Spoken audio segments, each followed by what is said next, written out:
welcome to this wonderful virtual poetry workshop with our featured artist for our November open mic, who I'll have introduce herself in a little bit. But my name is Sharon, my pronouns are she, her, hers, and I'm the program coordinator for Mosaic Cross-Cultural Center. Roanna, would you like to introduce yourself? Yes, thank you. Roanna Shebala Yin Shia Sanjakin and Neshlin Dash Chain Bushes Chain Twatsoni Shiche Nast Edge Chanela. Auto I am also Zuni, and my Zuni clans are Frog, which is Dakekwe. Hello, my name is Romana Papala. I am Dene, aka I am Navajo and Zuni. I come from Window Rock, Arizona. I'm born and raised from the Navajo Nation out in Arizona, so kind of towards the Four Corners region. I am a spoken word artist. I am currently in a master's program at the Institute of American Indian Arts with creative writing with an emphasis in poetry. So I'm really happy to be here. Thank you so much for asking me to be a part of your Native American Heritage Month and to share poems and to share this workshop with you. So I'm looking forward to working with you all. So, yeah, so that's who I am.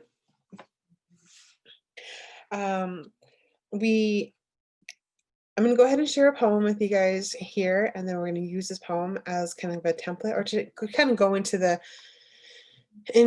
workshop that I want to talk about. So this is called Put and Repeat. I have this image in my head. It is on repeat over and over. A replay of a dream or maybe a memory. I could never seem to capture this picture perfect in words or even imitate with a brush of paint, but it feels warm and soothing like the crack of firewood. The motion of hot coals being pushed from side to side. It's a smell of burning oak, coffee, and my grandma's detergent. It's a safe embrace of my Che would give me, the reassurance of my identity and my dad's stories.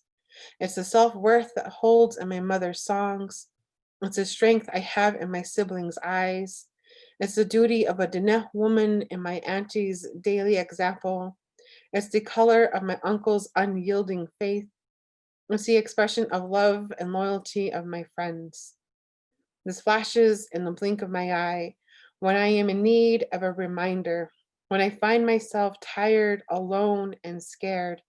This feeling captivating and destructive, words easily to write, easily to express, and easily to give into, but this feeling, this image comes and holds me, whispers in my ear that if you are hearing this poem, you are fine, you are perfect, nothing is wrong with you.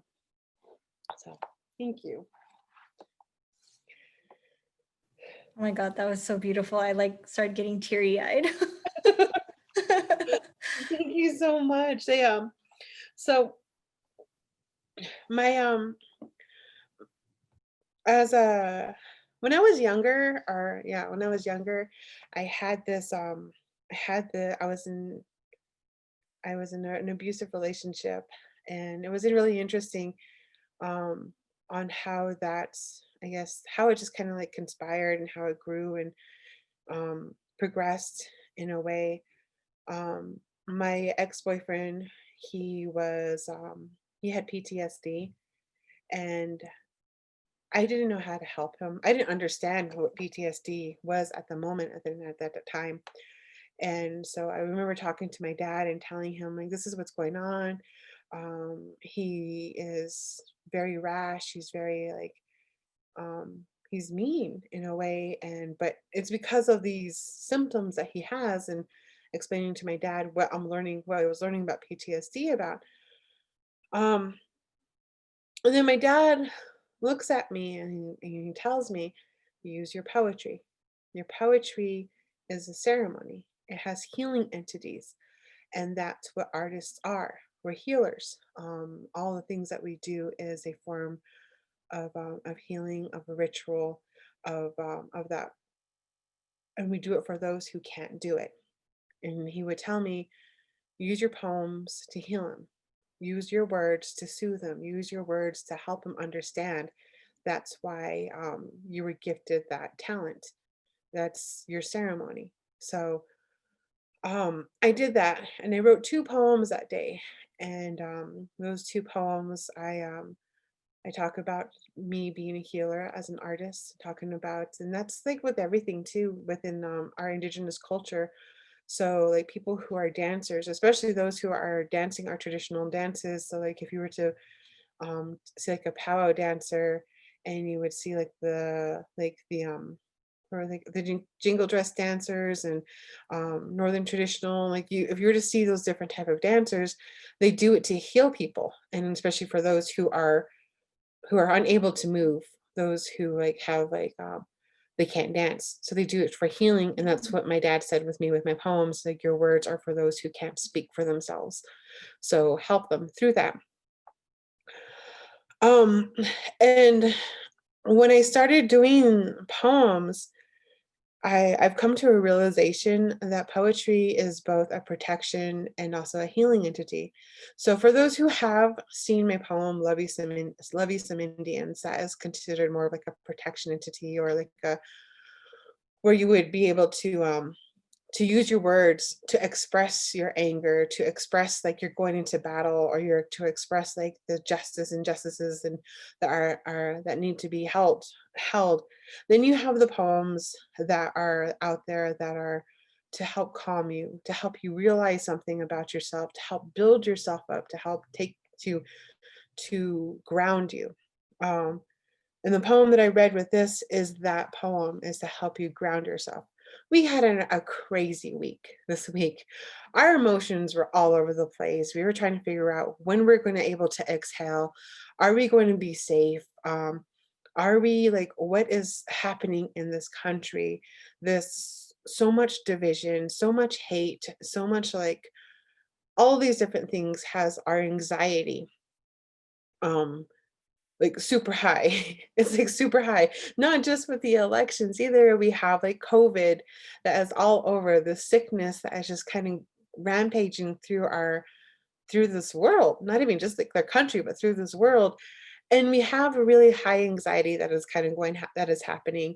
And then we have, so there's the elections, there's COVID, there's your everyday stresses, your work, your school, so many different things, and it's a lot. And sometimes we forget to ground ourselves. Sometimes we forget how to like take that deep breath, release. I've noticed like I write poems. That's pretty much what I am, a poet. So that's kind of a job sometimes. And and then there are days when I'm just like, I don't want to do anything. I just need to release all of this worry. So I will turn on the one movie that I am guaranteed to cry on, and that's Beaches is one of the movies I'll just like turn on and cry. I think it was Coco the other day. I just turned that on and I just like cried, laughed, and just trying to get as much emotions as I can just to have that to get rid of all of that energy. But what I want to do with you today is just to kind of talk about this template that I want to work with you guys about, to help ground yourself, or even to help you just to write and just to like remind yourself that um, just like you are fine, you are perfect, nothing is wrong with you.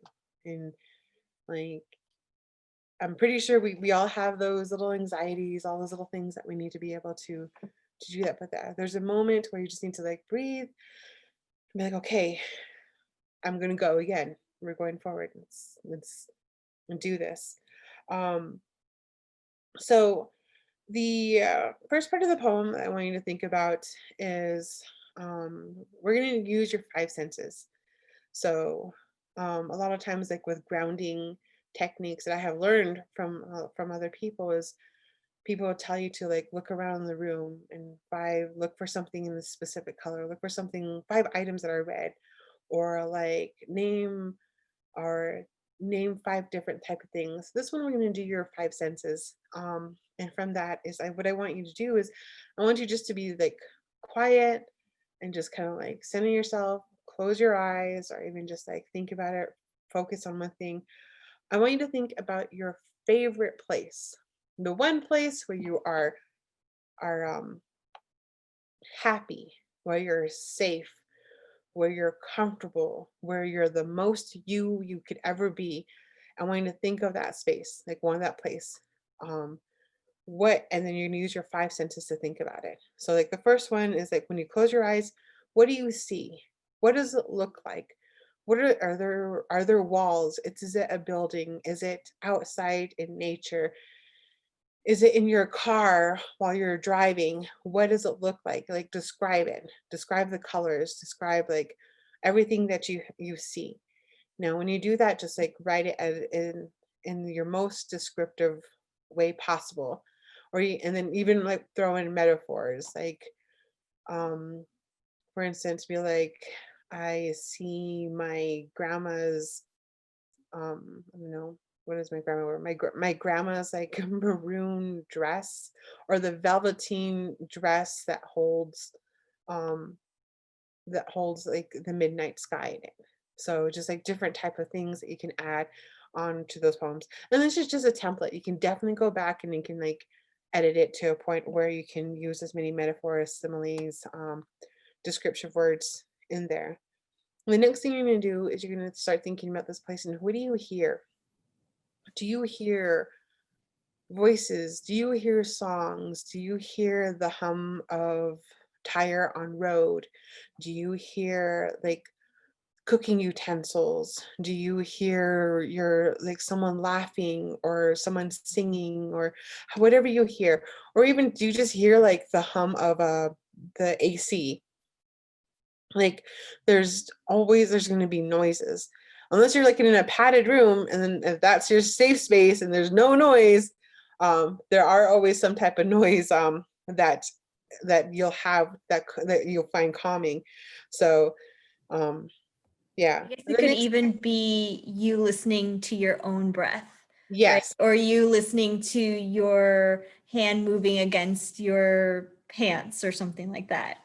exactly. It just even when you move, you'll hear your hair Right. like Right. brush across like you're that, or if you're wearing earrings, um, all of those, like what do you hear? And it's just nothing like she had mentioned anything that's like just like outside. You can actually like bring it in like internally too. Um, now moving on to your touch, like thinking about that, like you're sitting in a room or you're standing. If you're sitting, do you feel like the chair that you're sitting in? Is it a couch? Is it the ground? Um, or is your hand on a desk? Or is it cold? Is it warm? Is it humid?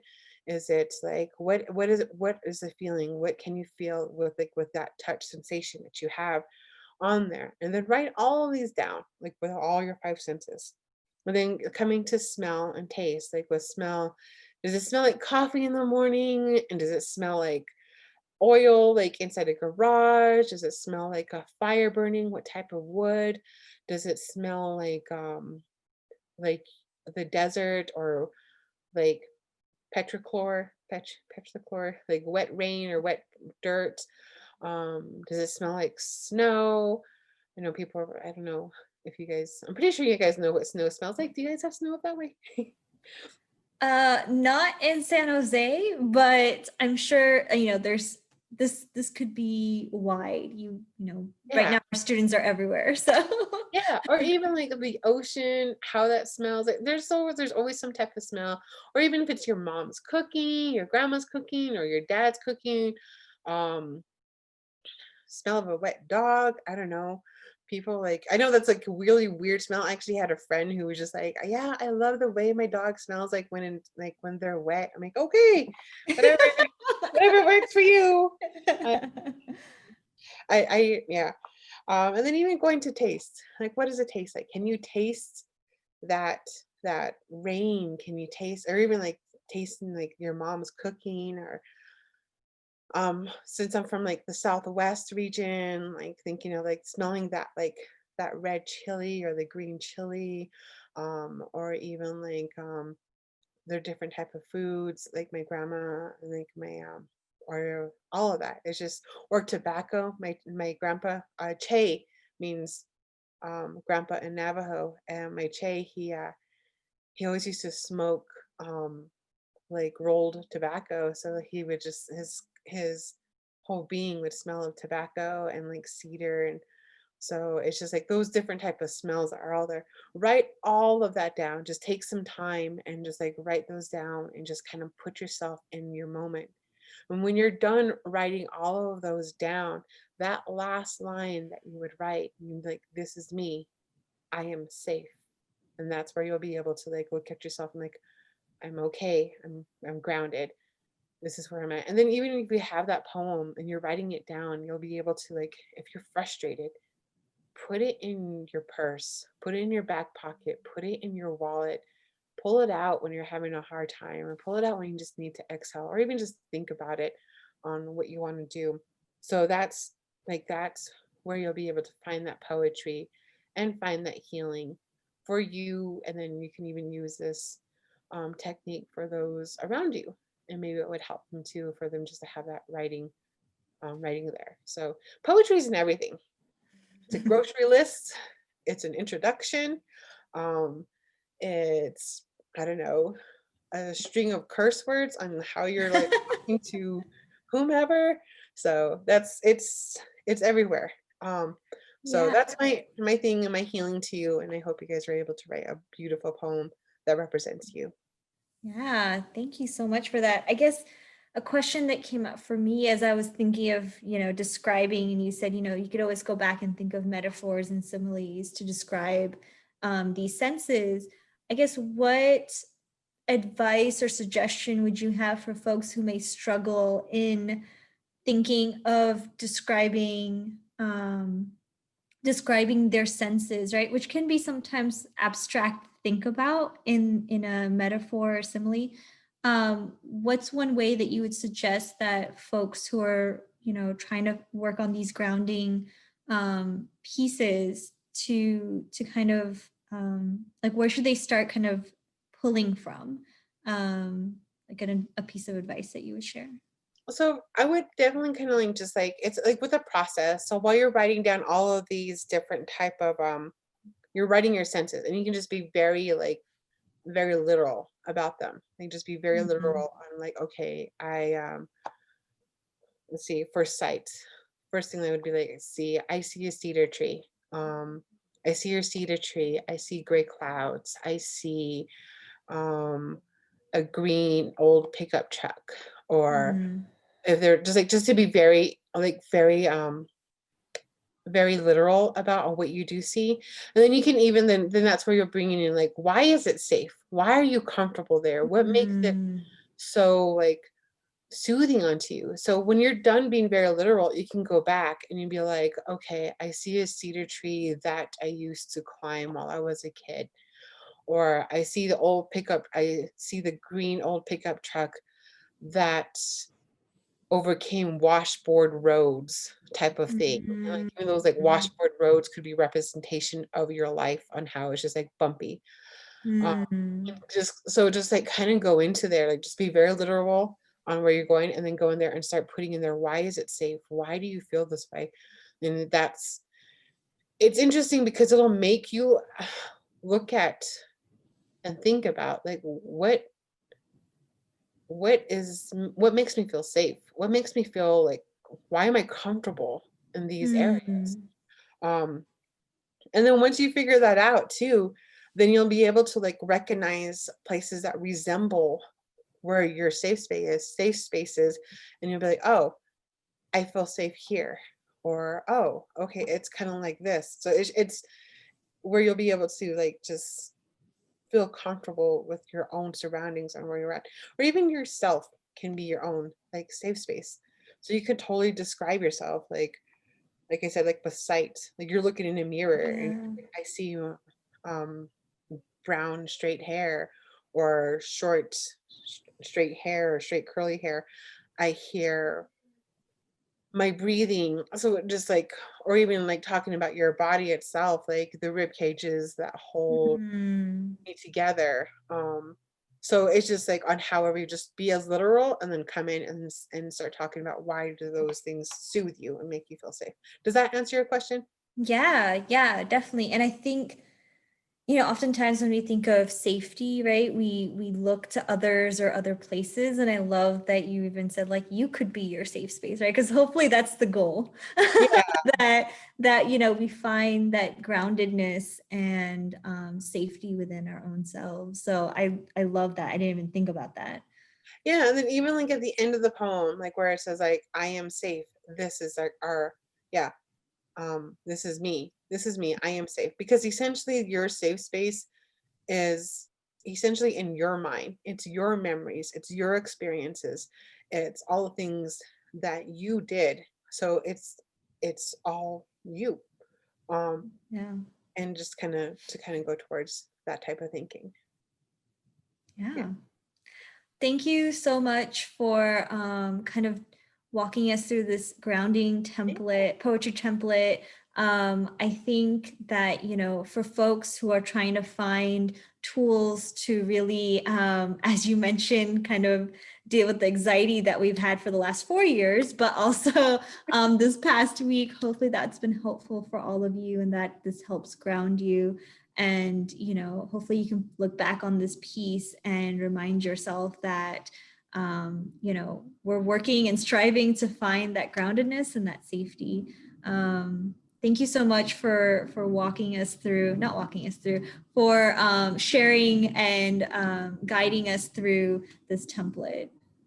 Yeah, thank you again. I really hope. And if you guys ever have any pieces or you want to share with, definitely I would be happy to reach out. If you want to reach out to me, I am more than willing to take a gander. Yeah. And I can put all of your social media links so you can share and tag as you work on your pieces. But you can also sign up for our open mic night, which will be on November 12th, featuring our lovely featured artist. But if you would like to also share your template, she'll be there and she can totally, we would all really appreciate listening to your pieces as well. Yeah, thank you. Thank you. Thank you so much for your time. I hope everyone enjoyed and happy writing. You can follow us on Instagram at SGICU Mosaic, and please subscribe to our YouTube channel. Yeah. Where can folks find you if you want to share your socials? Yeah, you can definitely find me. So I am Rowie Shebala, Rowie Shebala's Poetry on Facebook, Rowie Shebala _poetry on Instagram. And then I have a YouTube page too, that there are some old poems on there. You can definitely find those as well. And that's Rowie Shebala. So, and then I have a website, which I think I have everything linked on there. Yeah. Yeah, it's rowieshabala.com. So those are places you can definitely find me. I actually have a TikTok. I don't do poems on there. I just mess around pretty much. So again, that's Rowie Shabala too. I just like do really, really bad like lip syncing, whatever, with all of that. So it's good times. Yeah. It's good Times, times. and that's what we need right now. Yeah. That's what I do when I procrastinate and I don't want to do like my thesis work. And I'm like, I don't want to do my thesis. I'm going to do TikToks. So it's horrible. But if that helps with the grounding, then Yes. that's what sometimes is needed. All right, everyone, take care.